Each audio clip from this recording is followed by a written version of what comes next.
वल्लभाधीश की जय, गिरिराज धरण की जय, श्याम सुंदर श्री अग्नि महारानी की जय, श्री गुसाई जी परम दयाल, श्री गोकुल नाथ की जय, दाव दयाल की जय, श्री नवनीत प्रिया लाल की जय, अपने माथे विराजता सेव्य स्वरूप की जय। बधाय वैष्णव ने जाजा करें। जय श्री कृष्ण, जय श्री कृष्ण। अत्यारे ग्रीष्म ऋतु, ઠાકોરજીને શીતોપચાર, એમાંય આજે સ્નાન યાત્રા, ઠાકોરજીને વ્રજરાજ બનાવ્યા, વ્રજના રાજા. જો પ્રભુએ મનુષ્ય દેહ ધારણ કર્યો એટલે વ્રજરાજને, બાકી તો દુનિયાના, વિશ્વના, ત્રિલોકના, બ્રહ્માંડના, આલોકના, પરલોક બધાના રાજા પ્રભુ જ છે. આપણે બધું જાણીએ છીએ, પણ આ લીલા ઠાકોરજી વ્રજના નંદલાલ છે, યશોદાનંદન છે, કૃષ્ણ છે, ગોવિંદ છે, ગોપાલ છે, એટલે આ લીલા કરી. બાકી તો ઠાકોરજીને ક્યાં બધું ક્યાંય રાજાની ને જરૂર છે. જે રાજા બનાવવાવાળો છે, આજ નરેન્દ્ર મોદીને વડાપ્રધાન બનાવવાવાળા કોણ? ઠાકોરજી. આજે આટલા બધા નાસામાં સાયન્ટિસ્ટને બનાવવાવાળા કોણ? ઠાકોરજી. દુનિયા બનાવવાવાળા કોણ? ઠાકોરજી. આ નદી ને નાળા ને પર્વત ને આવી જાઓ તો આ બધું બનાવનાર ઠાકોરજી. હવે એને રાજા બનાવવાળા આપણે કોણ? પણ આ બધી લીલા ઠાકોરજી ગોવાળીઓય બને વ્રજમાં, ઠાકોરજી નંદ યશોદાજીનો લાલોય બને, ઠાકોરજી ગાયોનું ગોવાળે બને, ઠાકોરજી સખાનો સખોય બને, ઠાકોરજી સખીનો સખી બને. સખી વેશ ધારણ કરે ને, હોળીમાંય કરે ને બધે કરે. ઠાકોરજી યમુનાજીને ચતુર્પ્રિયાય બનાવે, ઠાકોરજીને ગિરિરાજજીમાં દ્વાદશ કુંજમાંય બિરાજે. મારે કહેવાનો આશય, આ બધી લીલા પ્રભુએ પોતાનું ઐશ્વર્ય, વીર, યશ, શ્રી, જ્ઞાન અને વૈરાગ્ય આ જ્યારે મથુરાથી ગોકુળ પધાર્યા ત્યારે યમુનાજીમાં પધરાવી દીધું હતું કે મારે જો હું ભગવાન બનીને જઈશ તો હું આ લીલા નહીં કરું. હવે આપણા ઘરે ઠાકોરજી ભગવાન બનીને આવ્યા હોય તો આપણે પ્રભુને કંઈ સાચવી શકીએ? પણ આપણા લાલા છે, આપણે કાંઈ થાય એટલે શું કહું, મારા લાલો. પણ એ નહીં ભૂલવાનું કે એ ભગવાન છે એટલે પાછો ડર ભગવાન જેવો કે પ્રભુને ગમે એવા એઠા હાથે અડી ગયા ને એઠું ખવડાયું ના. ઠાકોરજીને અર્ધભુક્ત ના ચાલે, બધું ઠાકોરજીનું. ઘણા વૈષ્ણવ હવે એક રૂમ રસોડામાં રહેતા હોય કે એક રૂમમાં રહેતા હોય, એમાં એ નાનું ફ્રીજ હોય. મેં જોયું છે, મેં એવા વૈષ્ણવ ઘરે દર્શન કર્યા છે. નાનું આટલું ફ્રીજ હોય. એ કે એલા બેન, ઉપરનું ખાનું પ્રસાદીનું અને નીચેના 2 ખાના સામગ્રીના. તો ઠાકોરજીને સવારે એ કે 2 શક્તિની બોટલ લઈ આવીએ, પછી બધું દૂધ ઠાકોરજીનું. હવે અમારે જોતું હોય તો અંદરથી લઈને સન્મુખ કરી લઈએ કે તારામાંથી લઈએ છીએ. હવે અત્યારે અમારે એક રૂમમાં બધું જુદું તો મેળ પડે નહીં. સૌરાષ્ટ્રમાં આજની તારીખમાં એ બધું જુદું જુદું. પણ જેને અનુકૂળતા હોય, આપણે જામજોધપુર ગયા હતા તો ઓલા વૈષ્ણવનું નામ ન દેવાય, એના ઘરે 11 કેવો સરસ સત્સંગ રાખ્યો, પ્રસાદ. સવારે 5:30 વાગ્યામાં તો કલેવું લઈને આવી ગયા હતા.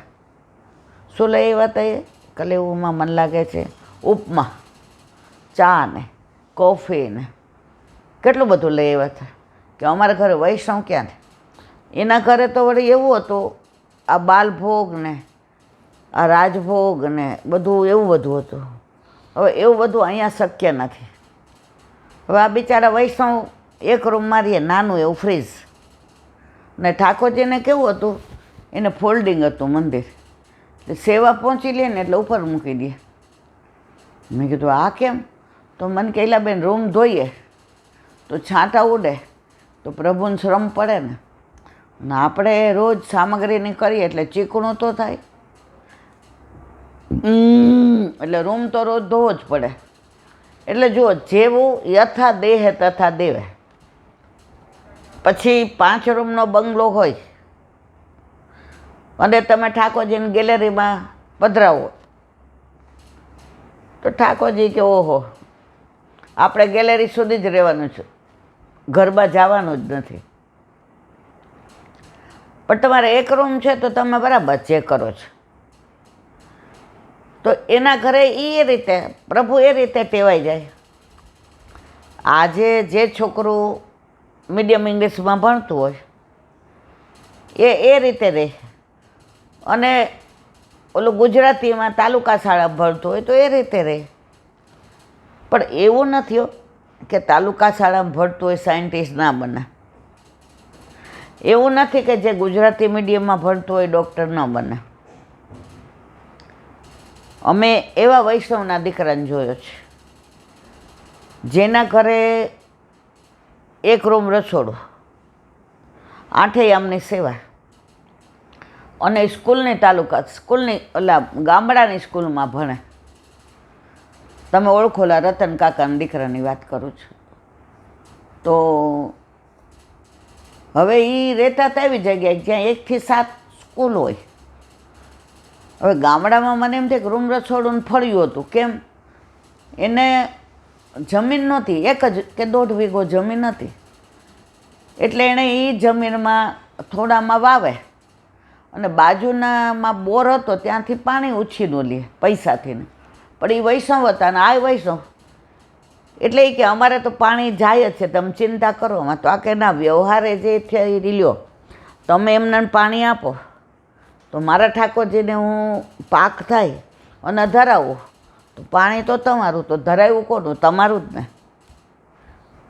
તો આવાય. તો એના ઘરે એને 3 દીકરીઓ હતી, ને પહેલાંના જમાનામાં એવું હતું, આ 50-60 વર્ષ પહેલાંની વાત છે. હવે 3 દીકરી ઉપર દીકરો આવ્યો. હવે 1 થી 7 સ્કૂલમાં ભણ્યા, હવે ગુજરાતી મીડિયમ. પછી સાયકલ લઈને એનાથી ને અહીંથી ને આપણે કાલુપુર જઈએ એટલી સ્કૂલ દૂર છે નહીં, સાયકલ લઈને છોકરો જાય. એ ગુજરાતી મીડિયમમાં, અને SSCમાં એ તાલુકામાં ફર્સ્ટ આવ્યો. હવે ઘરમાં બધાને કહ્યું કે તમે આને પૂછ્યું તાર શું કરવું છે? એટલે એણે કીધું મારે ડૉક્ટર બનવું છે, પણ એટલી ફી ને બધું સિવાય ગવર્મેન્ટમાં મને ઓલું મળી જાય તો ફી બહુ ન થાય, કારણ કે હોસ્ટેલમાં રહેવાનું, એના ચોપડા ને એના બધા સાધનો ને એનું બધું, એટલે મારા મા બાપને પોસાવવું જોઈએ ને. એટલે માએ એવું કીધું, જો ઠાકોરજીએ તને, એના ઘરમાં 8 આમની સેવા હતી, એ કે જો ઠાકોરજીએ તને ડૉક્ટર બનાવવો હશે તો બધી વ્યવસ્થા થઈ જશે. પણ છોકરોય વૈષ્ણવ હતો પ્યોર. પછી એણે કીધું કે હું ગુરુદેવને દંડવત કરી આવું, આવી રીતે બોર્ડમાં નંબર આવ્યો એટલે. પહેલાં તો તાર આવતા હતા, ખબર તમને? આવી રીતે આ ફોનને એવું નહોતું. તો ગુરુદેવને તાર લઈને બતાવવા ગયો કે આવી રીતે મારો નંબર આવ્યો, અને ગુરુદેવે ઉપરનો ઓઢાડ્યો, પ્રસાદી દીધી. ગુરુદેવે પૂછ્યું, હવે તારે ડૉક્ટર બનવું છે? હવે ઓચિંતાને બોલી ગયા. એમને પૂછ્યું તાર શું બનવું છે? જે સીધું એમ જ પૂછ્યું, તાર ડૉક્ટર બનવું છે? એના મા બાપને 3 બહેનો ને બધા ગાડું લઈને ગયા હતા, રાજી થઈ ગયા. ગુરુદેવે આજ્ઞા જ આપી દીધી. એટલે પછી એના બાપા હતા ને રતન કાકા, એ બહુ વ્યવહારુ હતા. એણે એક જ વાંકે કીધું, જે એને ડૉક્ટર બનવું છે. પણ આપણને ખબર છે કે ખર્ચા બધા આપણને, જો અમે તો 2 માણસ અડધા થોડા વીઘા પામાં આપણે રહીએ છીએ ને બાકી આપણે વાવીએ છીએ, આપણા ઠાકોરજી જેટલું થઈ જાય છે. 3 દીકરીઓને પરણાવવાની, એનાથી એને મોટી છે, અને આનો ખર્ચો હવે 2 વાર વિચારીને અમારે કરવાનો છે. ગુરુદેવ એક વાક્ય કીધું ઠાકોરજીની ઈચ્છા છે એને બનાવો ડૉક્ટર. શું સીધું કહી દીધું? ઠાકોરજીની ઈચ્છા છે એને ડૉક્ટર બનાવો. હવે આણે ઓલા સ્કોલરશીપ માટે ગવર્મેન્ટમાં ફોર્મ ભર્યું, પહેલો જ વારો આનો આવી ગયો, એટલે આનો તો ગવર્મેન્ટમાં મેળ પડી ગયો, એટલે આને કાંઈ રૂપિયો ભરવાનો નહીં.